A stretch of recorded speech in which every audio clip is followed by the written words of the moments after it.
Hi, I'm Gemma Gaudette, host of Idaho Matters here at Boise State Public Radio. You know that feeling when you're driving through the middle of nowhere here in Idaho, but you still get NPR on the dial? That's not just luck. That's actually public radio doing its job. It's bringing you real news, local stories, and smart conversations no matter where you are. If that matters to you, please donate. Go to boisestatepublicradio.org/funding. From Boise State Public Radio, this is The Connector. It's Idaho's Daily News. Good morning. I'm George Prentice. We've got quite a few interesting stories for you today.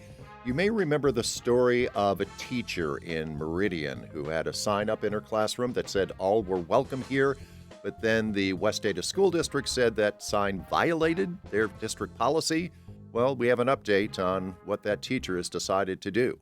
We also have an update from the Boise Public Library System, where trustees on Wednesday took up the latest challenged book.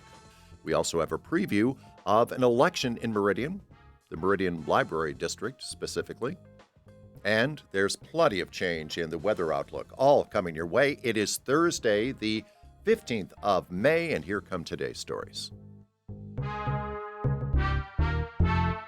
The teacher caught up in a controversy with the West Ada School District because district officials insisted that she take down a sign that read, "All were welcome" in her classroom. Well, that teacher has resigned. The sign and the issue gained national attention when West Ada officials said the sign violated district policy. And now, Sarah Inama has informed officials at Lewis Clark Middle School that she is resigning from the district. The school year is wrapping up next week, and Inama, who has worked in the West Ada district since 2019, says she's now searching for another job. As for the district, they say they're not commenting on what they said was a personnel matter. Yesterday, we told you about another challenge to a book in the Boise Public Library System. You'll remember Idaho's law that governs how libraries respond to materials that any individual considers to be offensive. And this time, it was a resident of Nampa that challenged a book in Boise libraries, a nonfiction book titled Stolen Focus: How to Think Deeply Again, which considers how technology affects brains and behavior. All copies of the book are in the adult nonfiction section of the library, and Boise Library Director Jessica Dorr told Library Board trustees yesterday that after a full review of the book, the recommendation would be to keep the book where it is, in the adult nonfiction section of the library. There was also a question yesterday about how much time went into each review of each book that is challenged. Here's Director Dorr. And we believe at a minimum we're averaging about 10 hours of staff time per request that comes in. 10 hours of staff time. By the way, the book has been checked out of the library 171 times. Trustees agreed with the recommendation, and it will remain in the adult nonfiction section. Early in-person voting will continue today and tomorrow, that in anticipation of next Tuesday's election when all polls will be open.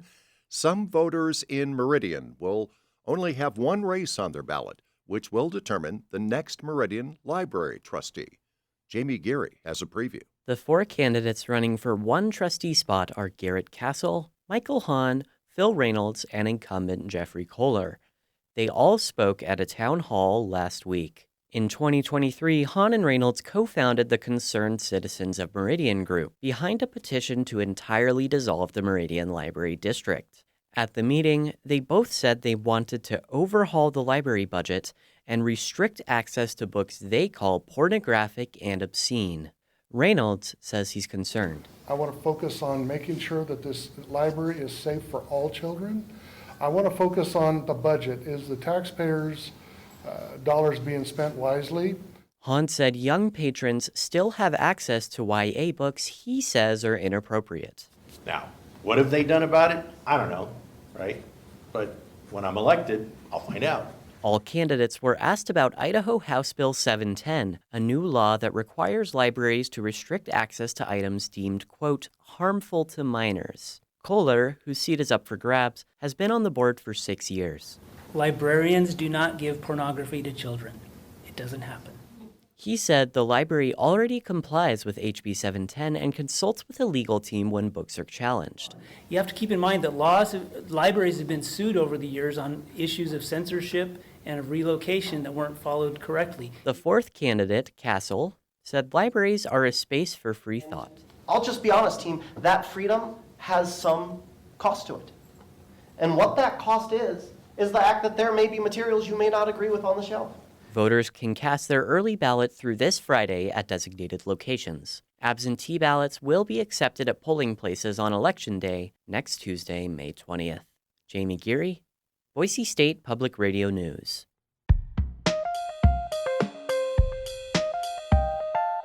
Stephen Parker is over at the National Weather Service office in Boise. Stephen, good morning. Good morning, George. Stephen, what can we expect on this Thursday morning?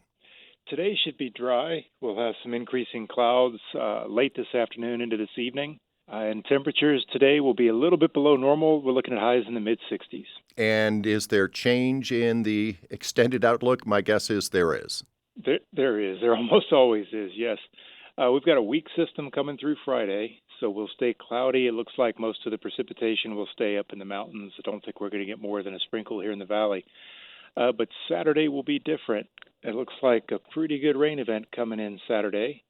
Timing for that will be late morning, probably moving into the valley. Might get around a quarter inch, maybe even a third of an inch by the time we're done Saturday night into Sunday. And Sunday after the morning will clear out, and Sunday afternoon itself doesn't look too bad. And do things warm up next week? Things will warm up gradually. We'll stay in the mid-60s, it looks like, right on through Sunday. But Monday, Tuesday, Wednesday next week, lower 70s looks attainable. Stephen Parker at the National Weather Service office in Boise. Stephen, have a good Thursday. You as well, George. Thanks so much. And that is today's episode of The Connector. I'm George Prentice. We'll see you back here on Friday to stay in touch with the news between now and then. Check out BoiseStatePublicRadio.org. Better yet, download the free Boise State Public Radio app. And thanks for listening.